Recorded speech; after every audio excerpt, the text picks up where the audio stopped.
আসসালামাইকুম বিয়ার্সলাম মালা ভয়েসের পক্ষ থেকে আবারও স্বাগত জানাচ্ছি। এখনকার যে সংবাদটি সেটি হচ্ছে খুবই আতঙ্কজনক একটি সংবাদ। সেই সংবাদটি হচ্ছে ব্রিটেনের স্কটল্যান্ডের গ্লাসগোর একটি হাসপাতালে একজন ইবোলা রোগী শনাক্ত করা হয়েছে, যার কারণে মঙ্গলবার সকালে এই হসপিটালের যে ওয়ার্ডে তার রোগ শনাক্ত হয় সেটি সাময়িকভাবে বন্ধ করা হয়, অর্থাৎ লকডাউন করা হয়।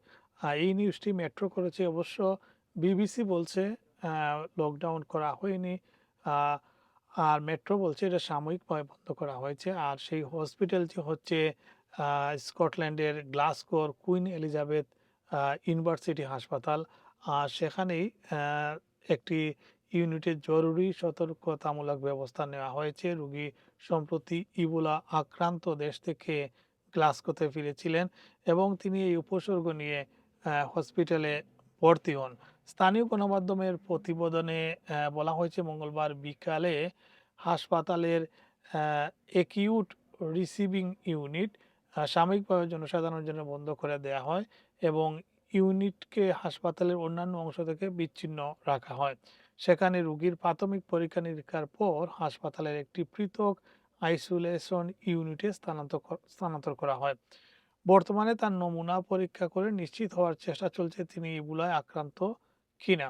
রোগীর শরীরে ইবোলা শনাক্ত হলে এটি হবে প্রায় এক দশকের মধ্যে স্কটল্যান্ডে প্রথম নিশ্চিত ইবোলা সংক্রমণের ঘটনা। হাসপাতালের এক কর্মী জানান, ইবোলার নাম শুনলেই মানুষের মধ্যে আতঙ্ক তৈরি হয়, তবে এমন বিরল পরিস্থিতি মোকাবেলায় হাসপাতালের নির্ধারিত সব নিরাপত্তা প্রোটোকল যথাযথভাবে অনুসরণ করছে। এদিকে পাবলিক হেলথ স্কটল্যান্ড জানিয়েছে যে তারা UK health security agency UKHS এর সঙ্গে সমন্বয় করে আক্রান্ত দেশগুলো থেকে যুক্তরাজ্যে আসা যাত্রীদের ঝুঁকি মূল্যায়ন করছে।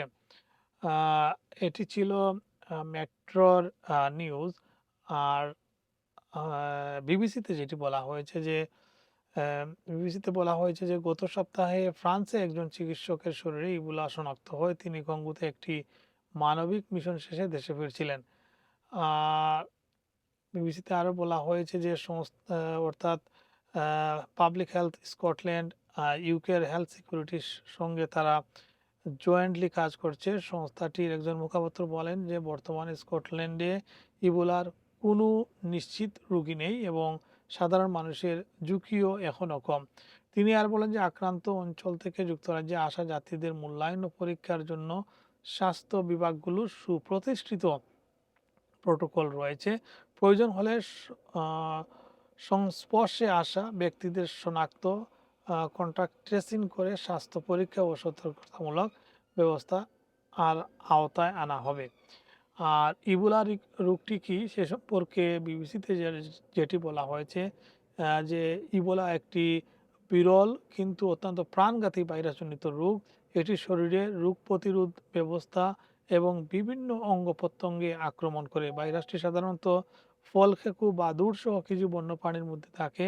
সংক্রমিত প্রাণীর রক্ত, দেহতরল বা মাংসের সংস্পর্শে এলে মানুষের মধ্যে সংক্রমণ ছড়াতে পারে। আক্রান্ত ব্যক্তির রক্ত, বমি, দেহতরল, দূষিত বস্তু সংস্পর্শের মাধ্যমে এটি ছড়ায়।